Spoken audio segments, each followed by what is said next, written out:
Namaste. Hello, everybody. Welcome to the ninth episode of our series on Bhagavad Gita titled Sthitaprajna and Truth is Authority. In Platonic's channel, I've given a title slightly different from this. It is titled Truth as Reality. But please don't confuse between the two. Both are the same. Same content is being broadcast in both YouTube and Platonics. So there is continuity here and there. A study of the Bhagavad Gita can never be complete without mention of chapters even outside appearing outside my book, The Truth as Reality, because it's impossible for me to write all the 18 chapters and commentaries to them in one go, or even in this lifetime. I hope I may have to be coming again here in the same turf, if God permits, if Krishna permits, to undertake such a laborious task, at the same time a sacred and holy one at that.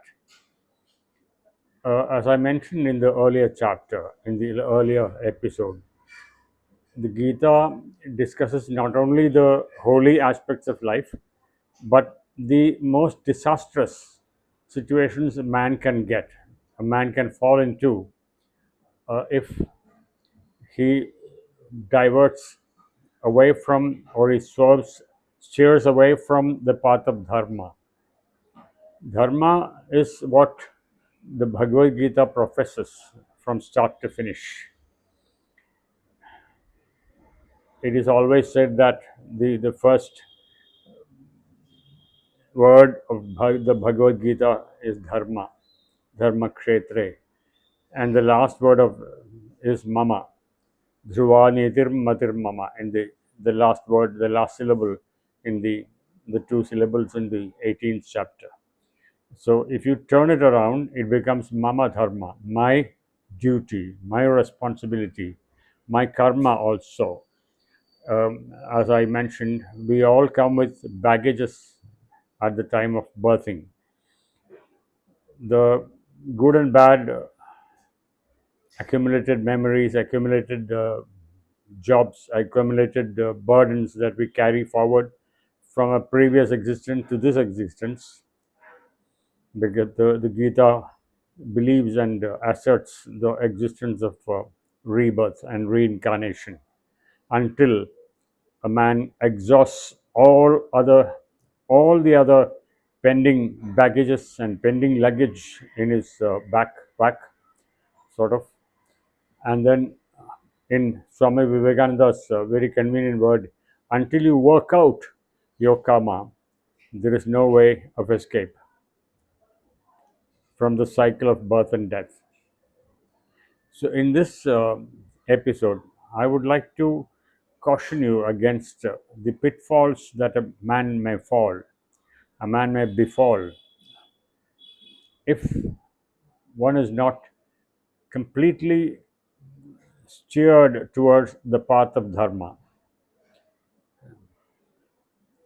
Dharma in the Gita, in the ancient times as well as the modern times, it can be applied, refers to the utmost focus on what you are entitled to do, on what you are responsible to do, what you are assigned to do by way of duty towards your parents, duty towards your teacher, and duty towards your country, and duty towards the world at large.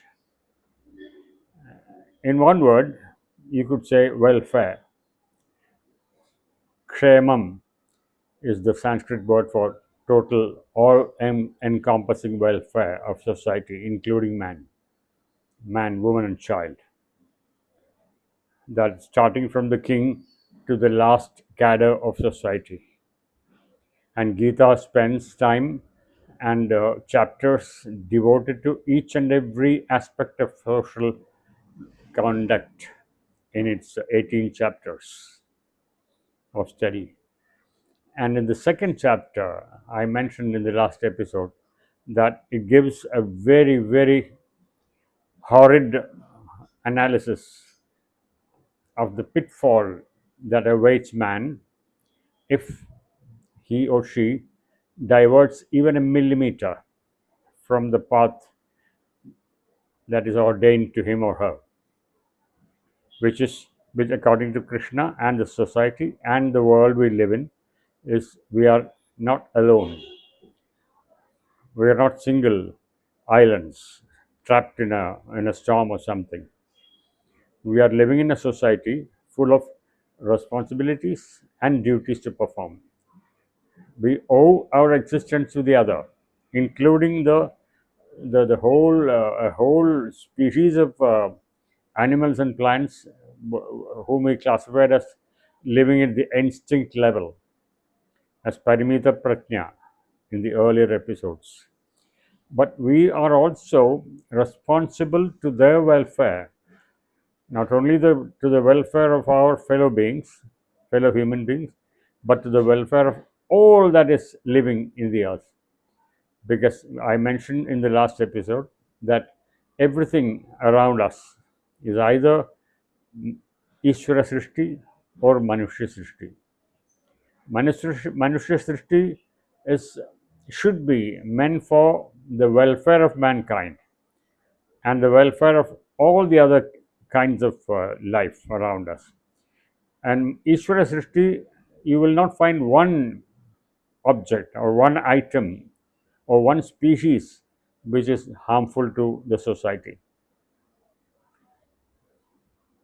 So, that being the case, it is our responsibility, our duty to make sure that we don't divert our path from what is right to what is wrong. What would happen if somebody, by the influence of untruthful existence, untruthful life, irresponsible behavior, bad habits, addiction to substances harmful to everybody? What happens if such a person sidetracks? In two slokas, in sloka 60, in verse 62 and 63, in the second chapter of the Bhagavad Gita, Krishna cautions and at the same time provides the world and the posterity the best possible psychoanalytical treatise or psychoanalytical cascade like stage description of what will happen to such a person. I will just recite the sloka. You can just focus on it, and then if you are interested, you can go to a good edition of the Bhagavad Gita, as I mentioned in English. The one of the most popular ones is the one by Swami Chinmayananda, the late Swami Chinmayananda, in beautiful English, oratorial language, and highly motivational in approach. It says, Dhyayato Vishayan Pumsaha Sangasteshupajayate Sangat Sanjayate Kamaha Kamat Krodho Api Jayate Krodhad Bhavati Sammohaha Sammohat Smriti Vibhramaha Smriti Bhramshat Buddhinashaha Buddhinashat Pranashyati. In these two verses, it is very concisely given. At the same time, we can expand it to a 4-hour lecture. But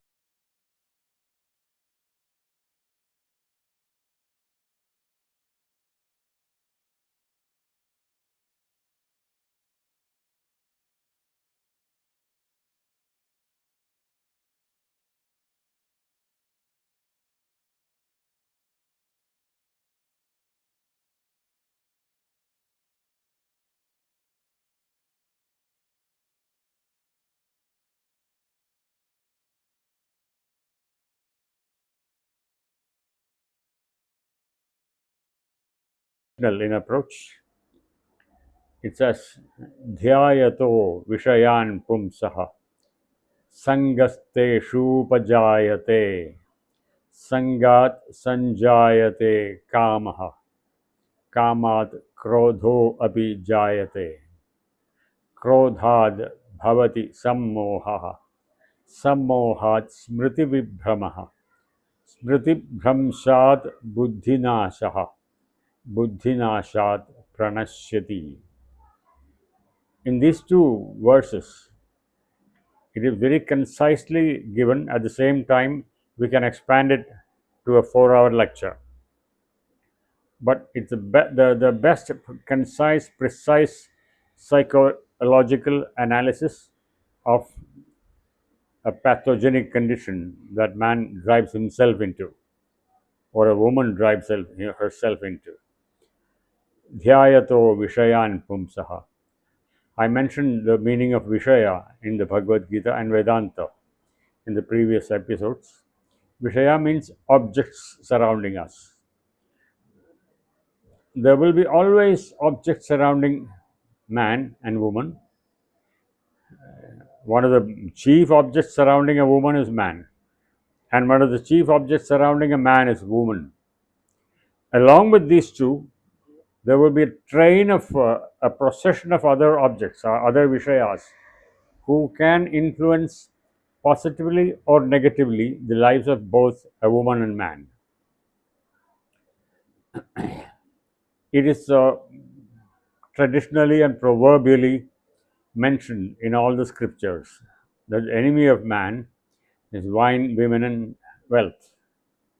The three W's, not the World Wide Web. Even the World Wide Web can exert positive and negative influences. So the World Wide Web is a modern version of wine, women, and wealth, you could say, as a joke. It all depends upon how we handle. My guru used to say, with a box of matches, you can cook a dinner or you can burn down your house. So objects have their positive and negative influences and aura of the surrounding them, and then it becomes dhyayato vishayan pumsaha. If someone keeps on harping upon the vishayas surrounding him or her, sangasteshu upajayate. You develop an affinity towards it. You develop an attachment towards them. You develop an obsession towards them in the course of time. Sangat sanjayate kamaha. From sangam, whenever we say sangam, you should add the word vishaya sangam. Whenever we do a vishaya sangam, kamam or lust, not love. Lust means an unhealthy emotion. An unhealthy emotion gurgles up from this thought and obsession. First is the thought and an obsession, and then an attachment, and then a lust. Lust comes. Look at the procession. The first engine is controlled in the thought. The mind is the engine. And what comes after the engine are the compartments or the freight cars, are the defect that I mentioned just now. Sangat sanjayate kamaha. Kamat krodho bijayate. Krodha means anger, pure anger, unalloyed anger. What happens if someone is denied or someone cannot approach the object of his desire and obtain it and possess it? He might try to forget it for one day, but he keeps on thinking in his mind. It becomes an obsession, an object of attachment, an object of attraction develops into an object of anger. When? When he or she is unable to obtain it, unable to grasp it in his or her possession. Krodhat bhavati sammoha. What is the next stage of anger? Delusion. Total depression and delusion. Sammoha. Remember, all At any stage of this cascade, any stage of this fall from heaven, you could say, man can always seek the protection from God, from the family, from society, and from medicine, modern medicine or traditional medicine. Krodhat bhavati sammoha, sammohat smriti vibhramaha. What happens to a man afflicted with delusion? Gradually, if untreated, if not looked after professionally or socially or psychologically through counseling, it becomes smriti vibhrama. You will suffer definitely a loss of memory. Memory, as we know, it's a cranial function, it's a cerebral function. Once your cerebral function decreases its efficiency, inefficiency due to various reasons we just discussed, smriti vibhramaha can happen from substance abuse, from addiction, from all the problems that we are trying to list. Smriti vibhramaha, loss of memory. Smriti bhramshat buddhinashaha. If this becomes, it goes on untreated, your intellect will become totally useless. Your intellect gets mangled and mutilated. Who did it? Yourself. Your mind did it. Your mind as the captain, or your mind as the man holding the steering wheel, caused all this. You yourself caused it.